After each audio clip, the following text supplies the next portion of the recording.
룻기 3장 1절부터 18절 말씀을 교독하겠습니다. 제가 먼저 홀수절을 읽고 여러분이 짝수절을 읽겠습니다.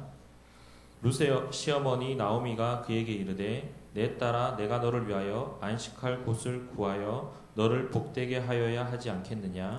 내가 함께하던 하녀들을 둔 보아스는 우리의 친족이 아니냐? 보라 그가 오늘 밤에 타작마당에서 보리를 까불리라. 그런즉 너는 목욕하고 기름을 바르고 의복을 입고 타작마당에 내려가서 그 사람이 먹고 마시기를 다 하기까지는 그에게 보이지 말고 그가 누울 때 너는 그가 눕는 곳을 알았다가 들어가서 그의 발치 이불을 들고 거기 누우라. 그가 내 할 일을 내게 알게 하리라 하니. 룻이 시어머니에게 이르되 어머니의 말씀대로 내가 다 행하리이다 하니라. 그가 타작마당으로 내려가서 시어머니의 명령대로 다 하니라. 보아스가 먹고 마시고 마음이 즐거워 가서 곡식단 더미의 끝에 눕는지라. 룻이 가만히 가서 그의 발치 이불을 들고 거기 누웠더라. 밤중에 그가 놀라 몸을 돌이켜 본즉 한 여인이 자기 발치에 누워 있는지라. 이르되 내가 누구냐 하니 대답하되 나는 당신의 여종 룻이오니 당신의 옷자락을 펴 당신의 여종을 덮으소서. 이는 당신이 기업을 물을 자가 됨이니이다 하니. 그가 이르되 내 딸아 여호와께서 내게 복을 주시기를 원하노라. 내가 가난하건 부하건 젊은 자를 따르라 아니하였으니 내가 베푼 인애가 처음보다 나중이 더하도다. 그리고 이제 내 딸아 두려워하지 말라. 내가 내 말대로 내게 다 행하리라. 내가 현숙한 여자인 줄을 나의 성읍 백성이 다 아느니라. 참으로 나는 기업을 물을 자이나 기업 물을 자로서 나보다 더 가까운 사람이 있으니. 이 밤에 여기서 머무르라. 아침에 그가 기업 물을 자의 책임을 내게 이행하려 하면 좋으니 그가 그 기업 물을 자의 책임을 행할 것이니라. 만일 그가 기업 물을 자의 책임을 내게 이행하기를 기뻐하지 아니하면 여호와께서 살아계심을 두고 맹세하노니 내가 기업 물을 자의 책임을 내게 이행하리라. 아침까지 누워 있을지니라 하는지라. 룻이 새벽까지 그의 발치에 누웠다가 사람이 서로 알아보기 어려울 때 일어났으니 보아스가 말하기를 여인이 타작마당에 들어온 것을 사람이 알지 못하여야 할 것이라 하였음이라. 보아스가 이르되 내 겉옷을 가져다가 그것을 펴서 잡으라 하매 그것을 펴서 잡으니 보리를 6번 대어 룻에게 지어주고 성읍으로 들어가니라.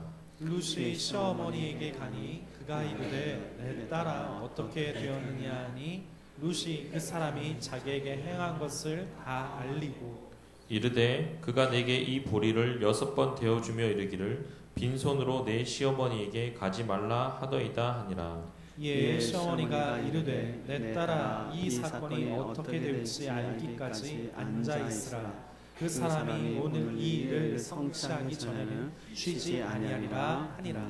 아멘. 우리나라 속담에 여자 팔자 뒤웅부 팔자라는 속담이 있습니다. 이 옛날 사람들은요 그 뒤웅박을 가지고 만드는데 이 반으로 딱 쪼개는 것이 아니라요, 여러분들 지금 보시는 것처럼 위 꽁지 부분을 딱 잘라냅니다. 그리고 난 다음에 저기다 물건을 닫는데 이제 부잣집으로 가게 되면 저 안에 쌀을 담아서 사용하게 되고요, 그 다음에 가난한 집을 가게 되면 저기다가 여물을 담아서 사용하게 되었습니다. 그래서 이 뒤웅부 팔자라는 것은 여자가 결혼할 때 어떤 사람을 만나느냐에 따라서 이렇게 쌀을 담은 것처럼 복된 삶을 살 수도 있고 반대로 여물을 담은 것처럼 고난하고 힘든 삶을 살 수 있다는 것이죠. 그래서 오늘날은 여자뿐만 아니라 남자들도요 어떤 사람을 만나고 결혼하느냐에 따라서 뒤웅부 팔자가 되는 게 사실인 것 같습니다. 요즘 우리가 계속해서 이 룻기서를 살펴보고 있는데 우리의 이 룻기서에 나오는 이 이방 여인은 어떻게 보면 뒤웅박 같은 팔자를 살았다고 얘기할 수 있습니다. 아시는 것처럼 이 이방 여인 룻은 유대 사람인 말용과 결혼했습니다. 근데 아는 것처럼 10여 년이 지난 다음에 갑자기 그의 남편, 그의 시아버지, 그의 형제들까지 다 죽고 말았습니다.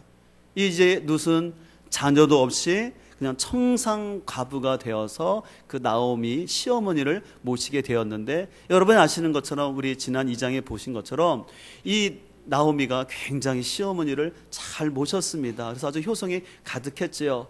이런 사실을 안 나오미는 이 며느리를, 너무 착한 며느리를 그냥 놔둘 수가 없어서 이 며느리를 재혼시키려는 계획을 갖습니다. 그래서 오늘 3장 1절을 보면 이렇게 되어 있죠. 3장 1절에 보면 룻의 시어머니 나오미가 그에게 이르되 내 딸아 내가 너를 위하여 안식할 곳을 구하여. 이것은 뭐냐면 그에게 재혼, 결혼을 통해서 그에게 보호해 주려는 그런 마음이 있었습니다. 그래서 그에게 지시를 하는데 바로 2절과 4절에 그것이 나와 있습니다. 한번 우리 2절을 보실까요? 2절에 보면 이렇게 말합니다. 내가 함께하던 하녀들을 둔 보아스는 우리의 친족이 아니냐. 보라, 그가 오늘 밤에 타작마당에서 보리를 까불리라.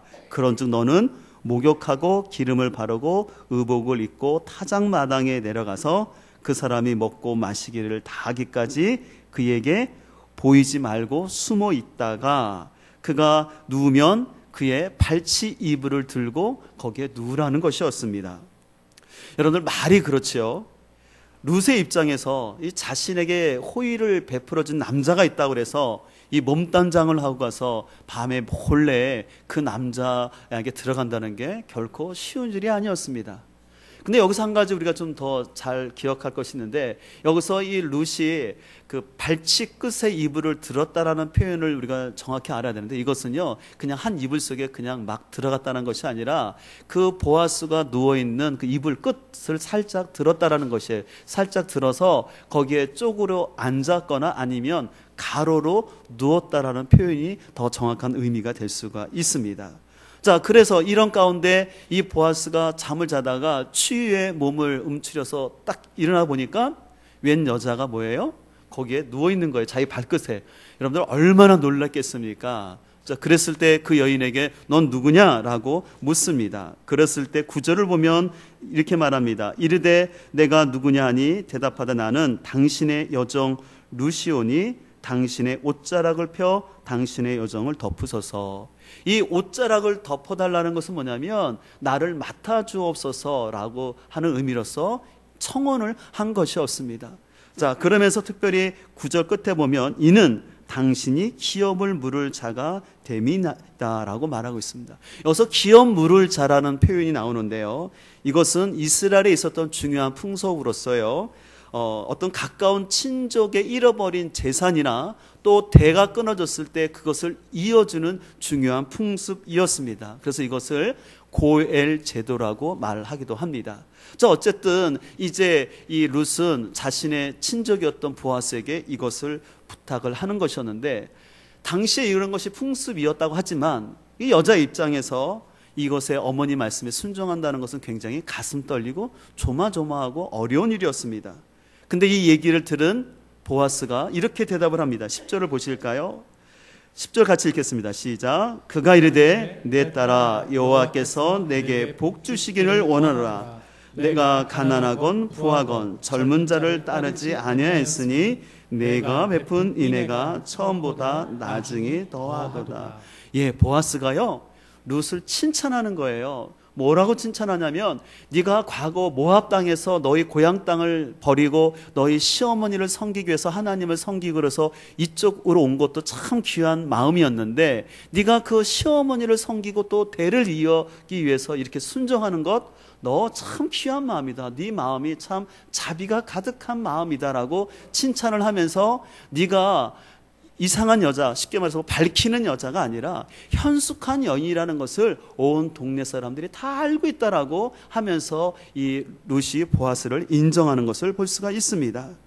그러면서 계속해서 이 보아스는 이렇게 말을 합니다. 12절에 보게 되면 참으로 나는 기업을 물을 자이나 기업 물을 자로서 나보다 더 가까운 사람이 있으니 라고 말하면서 이제 이 보아스가 이 룻의 청혼을 받아들이긴 받아들일 텐데 나보다 앞서는 다른 친족이 기업 물을 자격이 있으니까 그 사람들이 만약에 그것을 허락하면 되겠지만 만약에 그 사람들이 다 거부하면 내가 너를 책임져 줄 테다 라고 그 얘기를 하는 것입니다. 그러면서 룻에게 지금 밤이 깊었으니까 너 지금 나가면 위험하니까 룻이여 여기서 하룻밤을 보내라고 하면서 그를 세심하게 배려하고 보호하고 있는 것을 볼 수가 있습니다. 그리고 이제 밤이 지새고 가려고 하는데 이제 보아스가 또 이렇게 말합니다. 15절을 보실까요? 보아스가 이르되 내 겉옷을 가져다가 그것을 펴서 잡으라 하매 그것을 펴서 잡으니 보리를 6번 베어 룻에게 지어주고 성읍으로 들어가니라 라고 되어 있습니다. 그래서 이제 이 이야기를 룻이 시어머니에게 말합니다. 그러면서 자신에게 이 보아스가 어떻게 행했는지를 쭉 얘기하면서 어머님, 제가 이렇게 했더니 어머니 말씀들 했더니 보아스가 저희 청혼을 받아주었습니다. 그리고 제가 돌아오려고 하는데 그냥 저를 돌려보내지 아니하고 6번이나 이 보리를 데워서 저에게 담아주었습니다라고 얘기를 하는 것이었습니다. 특별히 17절 보면 이런 중요한 말을 하는데요. 이르되 그가 내게 이 보리를 6번 데워주며 이르기를 어떻게요? 빈손으로 내 시어머니에게 가지 말라 하더이다라고 한 거예요. 근데 이것이 굉장히 중요한데요. 왜냐하면 여러분들 1장 21절을 보실까요? 앞에 넘기실까요? 1장 21절을 보게 되면 나오미가 그가 모압 땅에서 돌아올 때 뭐라고 고백했냐면 거기 21절을 한번 보겠습니다. 내가 풍족하게 나갔더니 여호와께서 내게 어떻게 하셨다고요? 비어 돌아오게 하셨다라고 나오미는 얘기를 했습니다. 근데 오늘 여기서는 어떻게 하십니까? 빈손으로 돌려보내지 아니하고 그에게 채워주시는데 반복해서 6번이나 채워서 이 나오미에게 주시는 것을 보게 됩니다. 이것은 바로 하나님의 놀라운 반전이요 은혜인 줄 믿습니다. 제가 설교를 시작하면서 여자 팔자 뒤웅박이라고 말했지만 어떻게 보면 나오미는 자신의 인생에 쪽박이 났고 자기는 빈 털털이라고 생각했지 모르지만 하나님은 하나님께로 돌아온 나오미를 잊지 아니하고 그의 인생을 비게 하신 것이 아니라 채워주시되 반백해서 채워주신 줄 믿습니다. 그뿐만 아니라 이방 며느리였던 이 룻을 통해서 새로운 자손을 주시는 그 인생의 놀라운 대박을 터뜨려 주신 줄 믿습니다. 우리는 가끔 어떤 일이 실패하게 되면 쪽박 찼다라고 얘기를 합니다. 근데 여러분들 이 쪽박이라는 원래 정확한 의미는요 좁은 박이라는 것이에요. 그러니까 박이 좁기 때문에 뭐 물을 떠거나 뭐를 하려고 그러면 옹상하고 옹색하고 뭐 넉넉하지 못하다라는 것이에요. 어쨌든 간에 우리의 때때로 우리 삶 가운데도 나의 환경이 답답하고 뭐 넉넉하지 못하고 때로는 아무것도 다 잃어버린 같은 그런 환경일지라도 하나님께서는 우리 인생 가운데 놀라운 은혜를 베풀어 주시는 것이 하나님의 본심을 믿어야 할 줄 믿습니다. 오늘 나오미는 하나님께로 돌아오면서 자신의 인생은 비었다라고 생각했지만 하나님은 그녀를 잊지 아니하고 반복적으로 채워주신 줄 믿습니다. 또 룻과 같은 경우도 주변 사람이 볼 때는 저 여자는 어떻게 보면 쪽박난 인생이야. 저 여자는 아무 가능성도 없어. 자손도 없지. 그 형제들도 없지. 그를 뭐 바라볼 재산도 없지라고 생각할지 모르지만 하나님은 그가 알지 못했던 보아스를 예배해 주시고 이 보아스와의 우연 같은 만남인 것 같지만 거기는 하나님의 섭리가 있어서 이 룻의 삶을 복되게 하여 주신 줄 믿습니다. 그래서 저와 여러분이 믿는 하나님은 우리의 삶을 비게 하시는 하나님이 아니라 채워주시는 하나님임을 우리는 믿어야 할 줄 믿습니다. 우리 한번 따라할까요? 나는 비웠지만 하나님은 채워주십니다. 예, 옆에 사람과 인사하겠습니다. 하나님은 채워주십니다. 여러분들 믿습니까?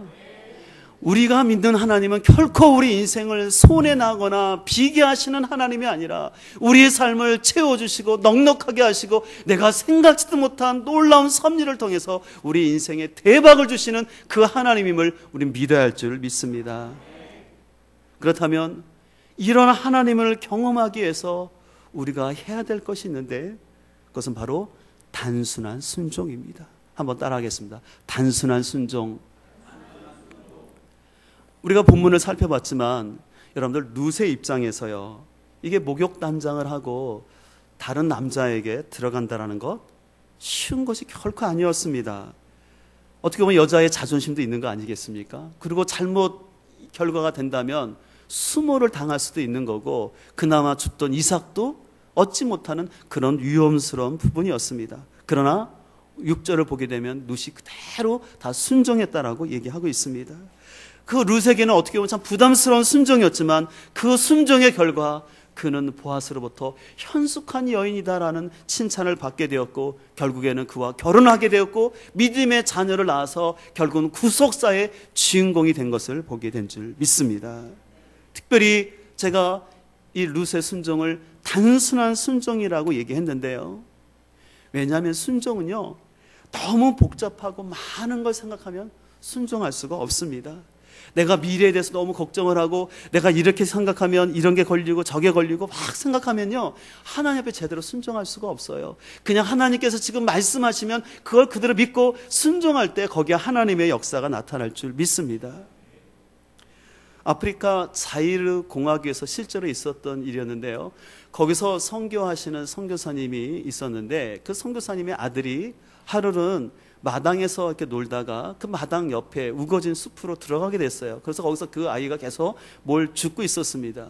근데 갑자기 그 선교사 아버지가 필립아 엎드려라 라고 소리를 치는 것이었습니다. 그 아들의 이름이 필립이었는데 이 필립의 아버지 목소리가 들리니까 갑자기 엎드렸어요. 그러더니 아버지가 말하기를 필립아 아빠 보이니? 아빠가 보이면 이제 아빠 보이는 쪽으로 천천히 기어서 와야 돼 라고 얘기를 했습니다. 그 말을 들은 이 필립은요, 무슨 일인지 몰랐지만 그냥 아빠 말대로 조용히 기어서 나왔습니다. 그리고 아빠가 딱 있는데 아빠 쪽에 오니까 아빠가 그 아이를 탁 안았습니다. 그리고 품었습니다. 그 아이는 웬일이지 하고 하는 거였어요. 그랬더니 아빠가 손을 가리켜서 네가 저기 있는 거 봐라. 봤더니 나뭇가지 위에 독사가 쫙 있었던 것이었어요. 아빠가 필립아 엎드려라고 막 했을 때 만약에 그 아들이 아빠 왜요? 저 싫은데요? 저기 놀아야 돼요 라고 얘기한다면 어떻게 했을까요? 아마 그 아이는 독사에 몰렸을 것입니다. 또 한 번은 이런 일이 있는데 이와 반대되는 얘기인데요. 하나님을 경험하는 삶을 배우신 분들은 알겠지만 거기서 나왔던 예화예요. 헨리 블랙갑이라는 목사님이 한 가정을 방문했는데 그 성도의 가정에 어린 자녀가 있었는데 그 자녀는 좀 부모님이나 할머님이 할아버지가 뭘 시키면 늘 반대로 하는 것이었어요. 애가 뭘 갖고 와라 그러면 갖고 오다가 말아버리고 저리 가라 하면 이리 가고 그런 행동을 반대로 하는 아이였어요. 근데 문제는 그 할머니와 또 그 부모들이 그 아이가 귀엽다고 그냥 그 아이가 그렇게 반대로 행동해도 그대로 놔두고 오냐오냐 했습니다. 근데 하루는 이 아이가 도로가에 서 있는데 그 차 사이에 아이가 있는데 보니까 큰 차가 오는 거예요. 그래서 그 부모님이 그 아이가 위험해서 애야 이리 와 그랬더니 아이가 이리 온 것이 아니라 오히려 도로 반대로 튀어나갔습니다. 결과는 안타깝게 그 아이가 직사하고 말았습니다. 그래서 그 헨리 블랙가비 목사님이 그 가정의 아이를 장례식을 치러준 것이었습니다. 그 가정의 문제는 뭐였습니까? 아이에게 순종을 가르치지 않은 것이었어요. 그냥 자기가 아이가 하고 싶은 대로 그냥 귀엽다고 그대로 놨던 결과 오히려 그로 인해서 그 사랑하는 아들을 잃을 수밖에 없었던 것을 볼 수가 있습니다. 파스칼은 그래서 이런 말을 했습니다.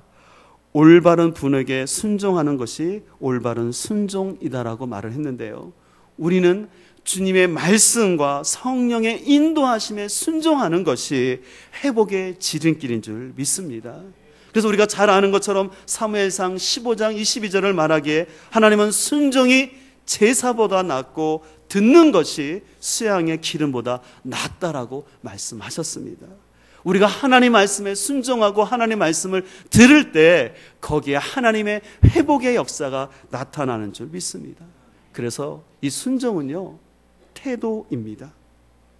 자신의 생각으로 어떤 한계를 정해놓고 그냥 하나님 앞에 불순종하려는 것이 아니라 그냥 하나님이 말씀하시면 그대로 단순하게 순종하는 그 삶 가운데 하나님의 역사하신다는 것입니다. 멕시코에 홍인종이라는 사람들이 있는데요. 그 홍인종들은요, 믿는다와 순종하다라는 단어가 같은 단어라고 합니다. 그래서 그들은 믿는다와 순종하다라는 단어를 구별하지 않는다고 합니다. 그 사람들은 믿으면 당연히 순종하는 거라고 그들은 알고 있다고 합니다. 저는 이 말은 굉장히 중요하다고 생각합니다. 우리가 믿음이 있다면 뭐 합니까? 순종하는 거죠. 내가 믿음이 있다라고 하면서 순종하지 않으면 그것은 참된 믿음이라고 할 수가 없는 것이죠. 그렇기 때문에 이 순종은요, 머리가 아니라 가슴으로 한다는 말이 맞는 것 같습니다. 왜냐하면요, 내가 다 이해하고 깨달아지고 믿기 때문에 믿는다면, 순종한다면 그것은 진정한 순종이 아니라 내 머리로 때로는 이해하지 못하고 하나님께서 이 환경 가운데 어떻게 할지 모르지만 지금 하나님께서 말씀하시기 때문에 성령님께서 내 마음에 강력하게 감동을 주실 때 거기에 단순하게 순종할 때 거기서 하나님의 역사가 이루어진 줄 믿습니다. 사도행전에 나오는 수많은 제자들의 삶이나 선지자들의 삶 역시도 그들의 모든 인생을 알아서 하나님의 계획을 알아서 순종하지는 않았습니다. 단지 그들 앞에 지금 순종하라는 그 말씀에 순종함으로 말미암아 그들의 삶에 하나님의 역사가 이루어진 줄 믿습니다. 오늘 우리가 살펴본 룻은 어땠습니까? 그에게 있어서 영적 권위자는 시어머니였습니다.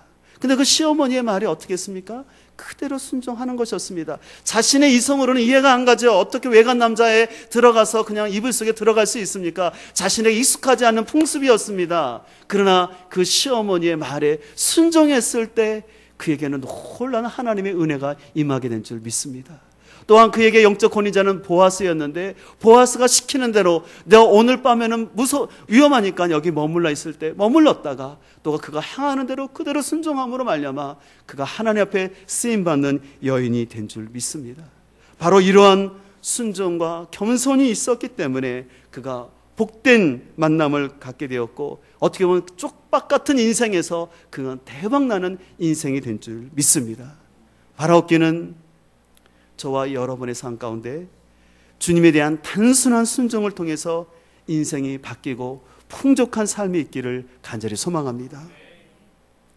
오늘 본문을 보면서 한편으로 저는 이런 생각을 해봤습니다. 오늘 이 룻과 보아스의 만남을 코칭해준 사람이 누구였습니까? 시어머니 나오미였죠. 이 모든 걸 계획했어요. 그러면 이 시어머니가 며느리를 보내놓고 어땠을까요? 제가 퀴즈를 드리겠습니다. 첫 번째, 두 다리 펴고 쭉 잤다. 두 번째, TV 보면서 맛있는 거 먹었다.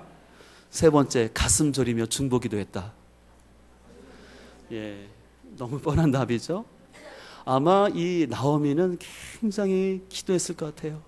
하나님, 제가 이렇게 해서 했는데 하나님, 저 보아스 우리 친족 육촌되는 우리 친족이지만 먼 관계에 있지만 하나님 그 마음을 감동하여 주셔서 우리 며느리가 마음에 들게 해주시고 혹이라도 어떤 나쁜 일 생각하지 않게 해주시고 우리 며느리 밤길에 가는데 위험하지 않게 해주시고 다른 사람에게 발각내지 않게 달라고 그런 기도 하지 않았을까요?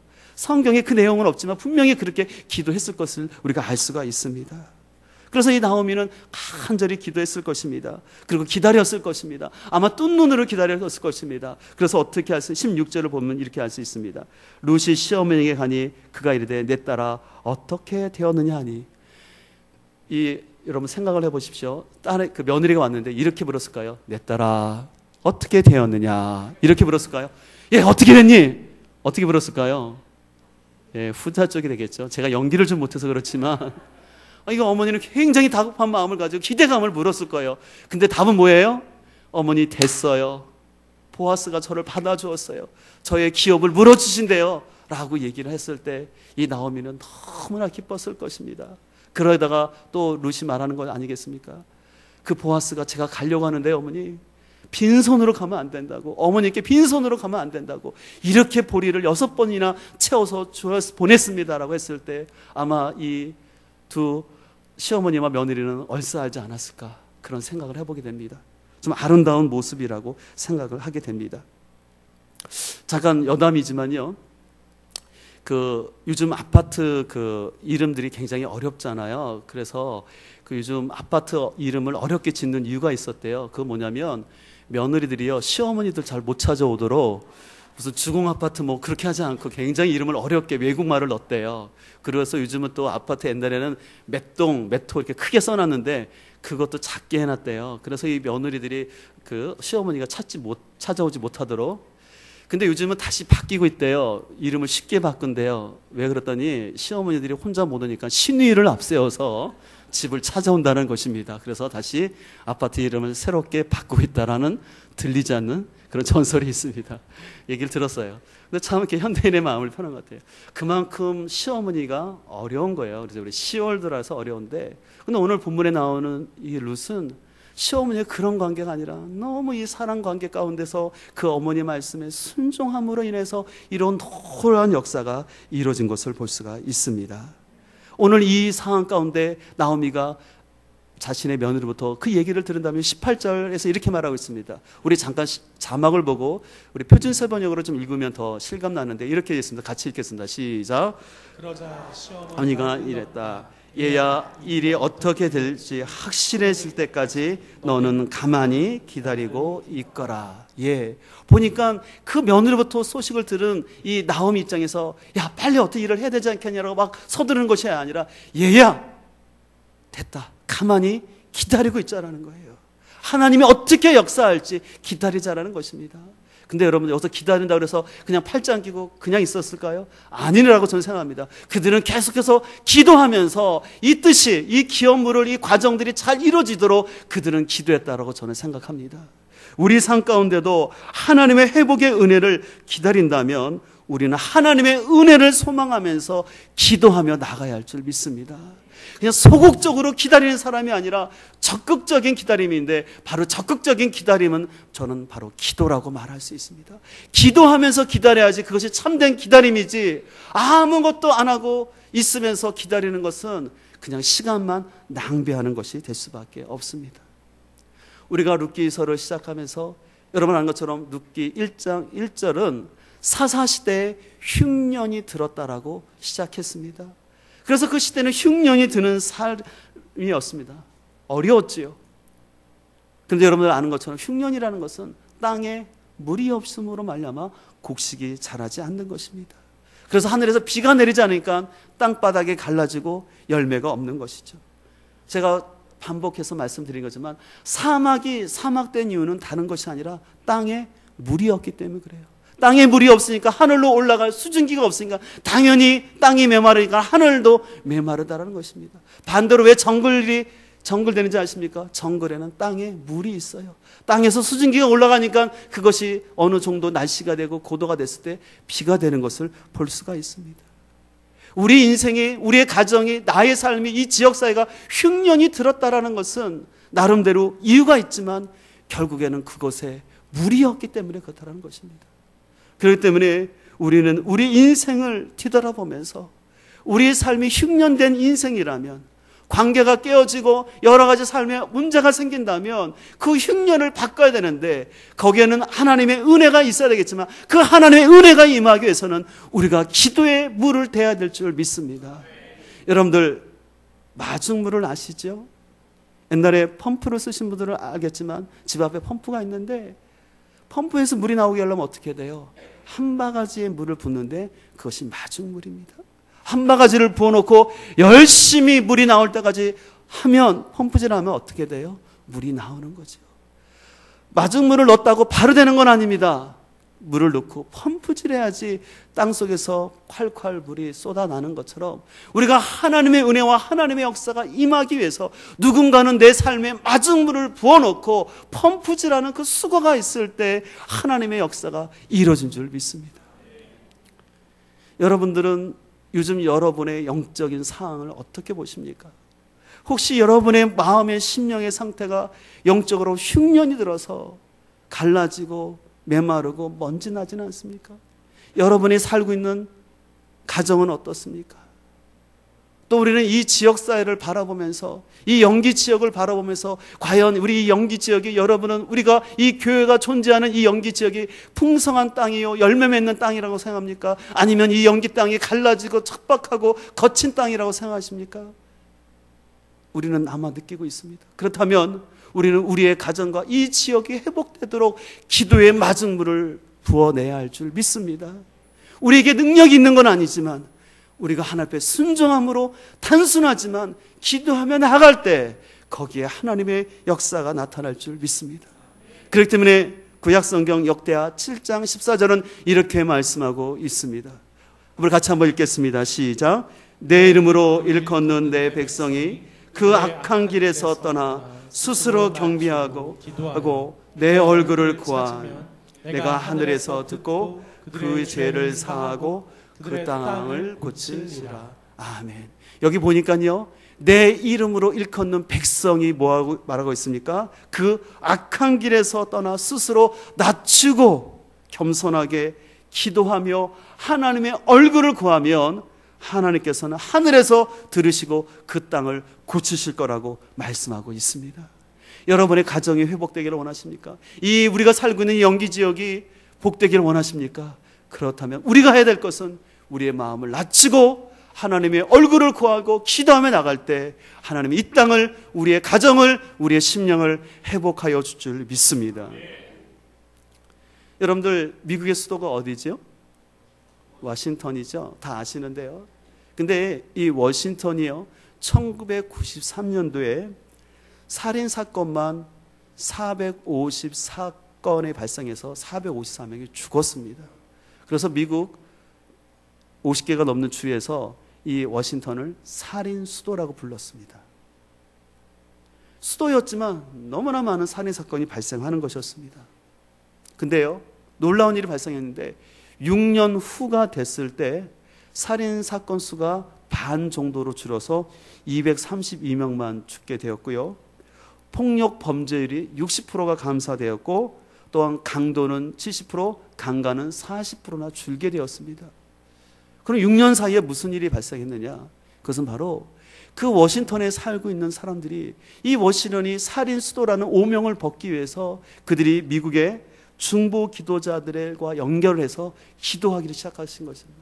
하나님, 이 워싱턴이 살인 수도가 아니라 사람 살기 좋은 곳이 되게 해주시고 이곳에 하나님의 공의와 정의가 임하게 하여 주옵소서, 부정부패가 사라지게 하옵소서라고 기도하기 시작했다는 것입니다. 그래서 그 기도가 시작될 때 비리를 저지르던 시장의 죄가 발각되어서 사임하게 되었고, 그러면서 이 워싱턴의 분위기가 바뀌면서 그런 범죄율이 감소가 되었다는 것입니다. 이 기도를 통해서 그 수도를 바꿔 나갔던 것입니다. 또 실제로 있었던 일인데요, 한국에서 유학을 간 한 학생이 있었는데 그 친구가 그만 친구들의 잘못된 꾀임에 빠져서 어떤 모임을 가게 됐는데 그 모임 알고 봤더니 사교 집단이었어요. 어떤 사교 집단이냐면 광신적인 예배를 드리면서 피를 뿌리는 그런 예배를 드리는 곳이었어요. 특별히 락 음악을 하면서 그런 것을 하는 것이었는데, 그 모임을 하면서 그 중에 사람들이 한 사람을 제물로 바쳐야지만 영생을 얻는다라는 그 얘기를 하는 것입니다. 그러면서 거기에 모든 모인 사람들 중에서 제비 뽑기를 했는데 한국에서 유학한 그 학생이 뽑힌 거예요. 그래서 사람들이 그 아이를 딱 묶어놓고는 피해 제사를 드리겠다고 하는 것이었습니다. 이상한 복장을 한, 주사 복장을 한 사람이 이제 그 아이를 죽이기 위해서 칼을 들어서 그 아이의 심장을 딱 내리는데 칼이 안 들어가는 거예요. 멈추는 거예요, 그 앞에서. 그 주술사가 힘을 썼는데 안 되는 거예요. 그래서 다른 사람을 불러서 야, 내 손 좀 잡아라, 눌러라 그래서 누르는데도 안 들어가는 것이었습니다. 그래서 주술사가 하도 이상해서 그 아이한테 야, 너 종교 뭐냐? 라고 물었어요. 그랬더니 그 아이가 생각해보니까 자기가 어렸을 때 교회 다녔던 생각이 나서 기독교라고 얘기했어요. 그랬더니 이 아이를 그 주술사가 풀어주고 너 나가라고 얘기를 했다는 것입니다. 근데 알고 봤더니 바로 그 시간에 그 어머니가 갑자기 마음에 두려운 마음이 엄습하다라는 거예요. 그래서 자녀를 위해서 기도해야 되겠다는 생각이 들어서 그때 어머님이 어떤 일인지 모르지만 그 아이를 위해서 아이를 간절히 기도했다라는 것이에요. 참 놀라지 않습니까? 먼 거리에서 일어나는 사건이었지만 그 어머니가 그 어떤 일인지 몰랐지만 그 자손을 위해서 기도할 때 하나님께서 그 죄악의 속을 해서 그 생명을 구원하여 준 줄 믿습니다. 그렇습니다. 기도에는 능력이 있어서 한 영혼을 구원할 뿐만 아니라 가정을 구원할 뿐만 아니라 그 지역을 변화시킬 줄 믿습니다. 이제 하나님께서 우리 공동체를 이곳에 세우신 것은 분명히 하나님의 섭리와 뜻이 있는 줄 믿습니다. 여러분이 아는 것처럼 실은 이 지역 참으로 척박하고 흉년등 같은 지역입니다. 그러다 보니까 영적으로 어둡고 또한 사람들의 믿음이 들어가지 않냐고 사람들의 마음이 강박하고 믿음이 성장하지 않는 이게 현실입니다. 우리는 이 현실 앞에서 주저앉을 수 없고 우리는 하나님의 얼굴을 구할 줄 믿습니다. 하나님 이 땅을 고쳐주시옵시고 가정들을 회복하여 주시고 성도들의 믿음이 성장시켜 하여 주옵소서. 더 이상 사단의 권세에 눌러있지 않고 연약한 믿음에 머물지 않고 감정 때문에 흔들리는 믿음 되지 않냐고 성령 안에서 변화되고 말씀의 사람들이 되도록 기도해야 되는데 하나님께서 그 일을 위해서 우리 공동체에 놀라운 풍요를 허락하여 준 줄 믿습니다. 이번 기회를 놓치지 않았으면 좋겠습니다. 하나님께서 어떻게 역사할지 모릅니다. 제가 오늘 교회 칼럼에도 썼지만 저는 어린 시절부터 제가 경험했던 부흥의 경험들을 썼습니다. 그러나 하나님은 그때그때마다 다양하고 놀랍게 역사합니다. 바라기는 우리가 하나님의 얼굴을 구하고 사모하며 나갈 때 하나님께서 우리 인생을 회복시켜 주시고 우리 가정과 이 지역사회를 변화시킬 줄 믿습니다. 중요한 것은 단순한 순종입니다. 복잡하게 생각하지 마시고 어렵게 생각하지 마시고 핑계대지 마시고 그냥 순종하십시오. 거기에 하나님의 역사가 나타날 줄 믿습니다. 그러면 이 땅이 변화될 줄 믿습니다. 우리 이 시간 함께 찬양하며 기도하기를 원합니다. 이 땅의 황무함을 보소서 하늘에 하나님 긍휼을 베푸시는 주여. 우리 이 찬양 부르시면서 하나님 우리 가정을 이 지역사회를 주님 회복하여 주시옵소서. 우리 그런 마음을 가지고 우리 가정 가운데 우리 심령 가운데 부흥의 역사들이 임하기를 원합니다. 그런 마음으로 함께 찬양 드리겠습니다. 땅의 황무함을 보소서 하늘의 하나님 긍휼을 베푸시는 주여 우리의 죄악 용서하소서 이 땅 고쳐주소서 이제 우리 모두 하나 되어 이제 우리 모두 하나 이 땅에 무너진 기초를 기초를 다시 우리의 우상들을 태우실 우리의 우상들을 태우실 성령의 불을 성령의 불 임하소서 부흥의 불길 타오르게 하소서 부흥의 불길 타오르게 하소서 진리의 말씀 이 땅 새롭게 하소서 은혜의 강물 흐르게 하소서 은혜의 강물 흐르게 하소서 성령이여 역사하여 주시옵소서 성령의 나라 이제부터 주의 영광 가득한 새날 주소서 주님 나라 이 땅에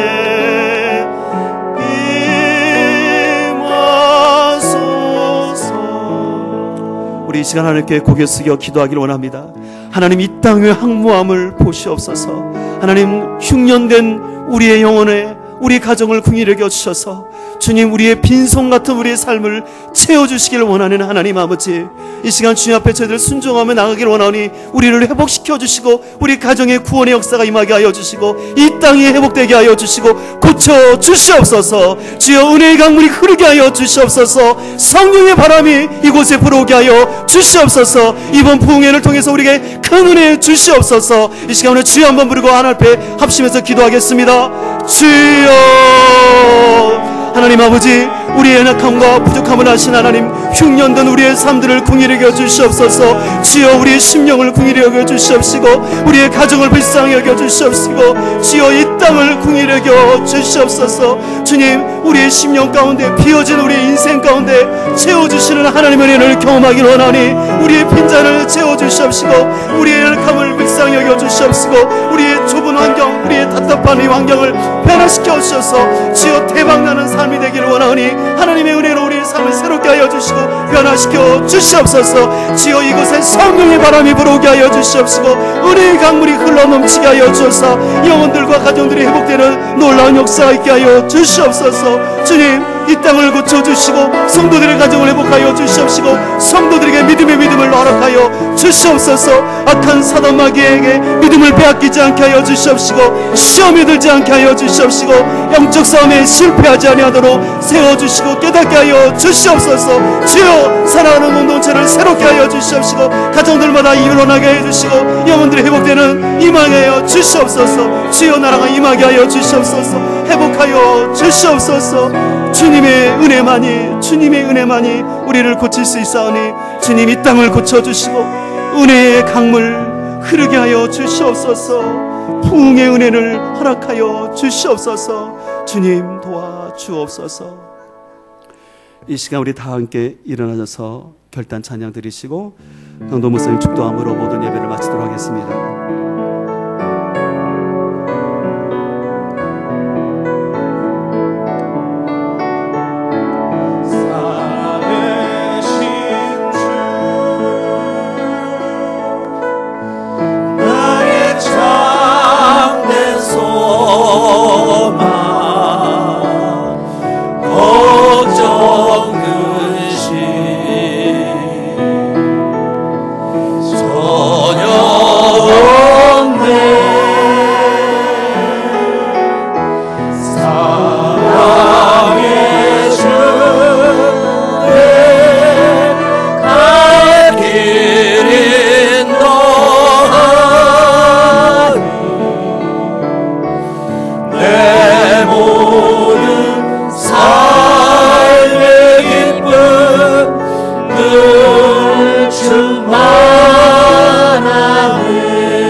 이제는 우리 주 예수 그리스도의 은혜와 하나님의 만극하신 사랑하심과 성령님의 위로교통 역사하시고 내주 임자여 충만하심이 사랑하는 모든 성도들에게 이제부터 영원까지 함께하기를 간절히 축원하옵나이다.